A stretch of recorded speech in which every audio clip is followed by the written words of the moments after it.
Here are 25 more tips to help you with your RimWorld runs.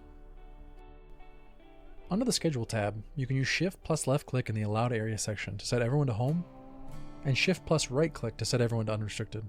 This is one of those small quality of life features that a lot of people don't ever notice until someone tells them about it. In the Architect menu under Orders, you can right click the Allow button to allow all. This can be helpful both at the beginning of the game or after any raids to help speed along cleanup. Try creating a restricted zone over blighted plants and restrict all your plant cutters to it. Then set all the blighted plants to be cut. This is a different way to efficiently cut away blighted plants without all the clicking. I find the new Cut Blighted Plants feature sometimes falls short, and it can be a real nuisance to queue up cutting every blighted plant. With the zone restriction, as long as the pawns aren't scheduled to sleep, they'll very quickly get rid of all the blighted plants. When you set a crafting bill to drop on the ground, set a zone underneath the crafter's feet with nothing set to it to be stored. This will count the items on the ground toward the bill, but it will still be hauled to be stored in its proper place. This is particularly useful for any crafting that will occur continuously, or that must be counted towards the total crafted number. A good example of this is for cooking or for crafting mortar shells. If you remove a pawn's bed during a room tantrum, it will turn into a sad wander. This can be incredibly helpful to stop a pawn from going around destroying objects in their room.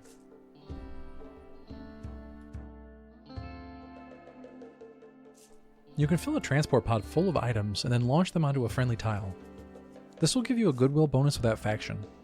The larger the gift, the more goodwill you'll get. This has the effect of getting rid of wasted items that are sitting around adding wealth. The goodwill you get adds no wealth, but can be used in exchange for useful interactions, like call-in traders or call-in reinforcements via the comms console. You can reorder pawns at the top of the screen by holding down right-click and dragging the icon. I like to arrange my pawns based on their role in the colony. I also tend to color code my pawns with clothing dye in order to quickly identify their role. While you have pawns drafted, you can select a group and move them in formation by holding right-click and dragging. The order of this formation is the order of pawns at the top of the screen.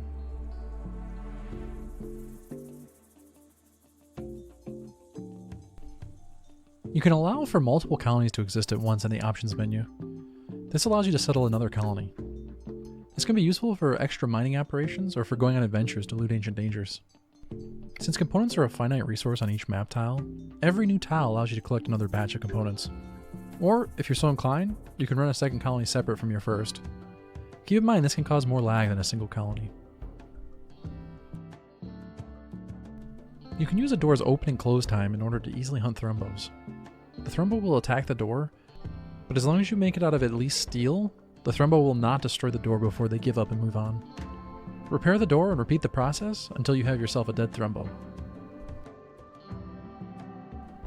Mortar accuracy is affected by shooting skill, sight, and manipulation. A pawn with bionic eyes and high shooting skill can achieve a highly accurate mortar shot. This is fantastic for counterattacking enemy sieges, or for taking out large raids before they get to your base. You can also use it to precisely strike mech clusters as long as they don't have a high shield. Pawns with the Kind trait will randomly give out a small mood boost to pawns that they come in contact with. On top of this, they'll never insult any other pawns in the colony, and they won't get relationship penalties with disfigured pawns, making this a pretty powerful trait for your colonists. Stone beds are always worse than wood or steel beds of equal quality. That's because the rest effectiveness for any stone material bed is reduced to 90% of its default value.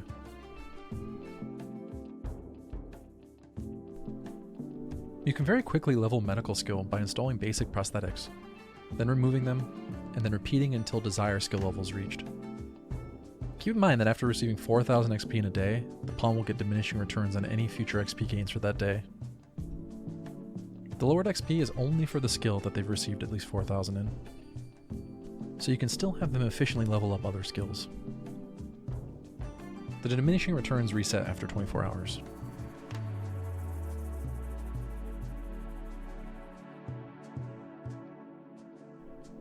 You can level shooting skill quickly by equipping a pawn with an EMP or smoke launcher and shooting it at a friendly target. Similar to leveling medical, you can only get full XP up to 4,000 per day, and anything past that will suffer diminishing returns.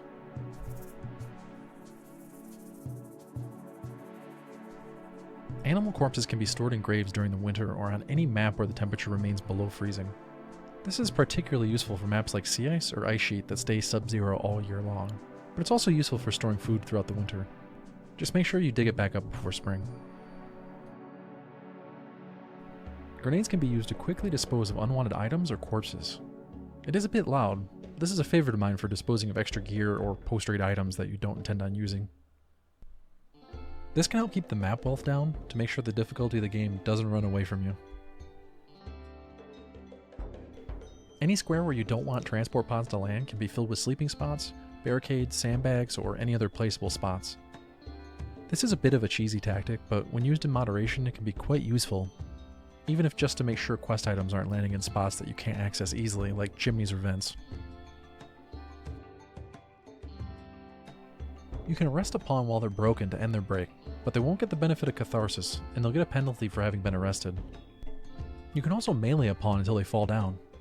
This way they get catharsis and no imprison penalty. The only downside to this is the risk of injury, or very rarely, even death. This happens so infrequently that I still like using this one pretty often.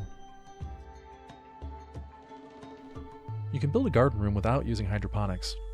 Just make sure there's plantable soil in the room and do not place a floor. Unroof the room during the summer, and then roof it and make sure there's a sun lamp and a heater for the winter. This allows you to grow in the room all year long. The telescope's recreation type doesn't share diminishing returns with any other type of recreation. You can check recreation types by hovering over the recreation type in the information panel. You can claim random structures around the map, then raiders will occasionally attack them before heading towards your base, and this will serve as a nice temporary distraction.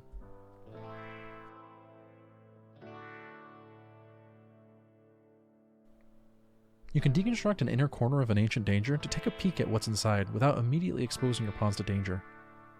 This will usually leave the enemies inside in a passive state, but they will occasionally aggro, so be careful with this one. If you open the Ancient Danger early in the game, not only does it give you the possibility of some very strong loot, but it also almost always provides at least one Crypto Sleep Casket that you can use for yourself in emergencies. Otherwise, you won't have access to Crypto Sleep Caskets until very late in the game. When a mech cluster spawns on another map tile, you can deal with it by sending a single pawn with frag grenades or a gun. When they arrive, the mechs will be dormant.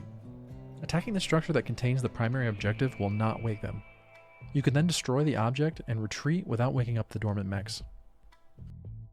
There it is, 25 more tips for your RimWorld runs. If you enjoyed this video, please give it a thumbs up and subscribe for more videos like this one.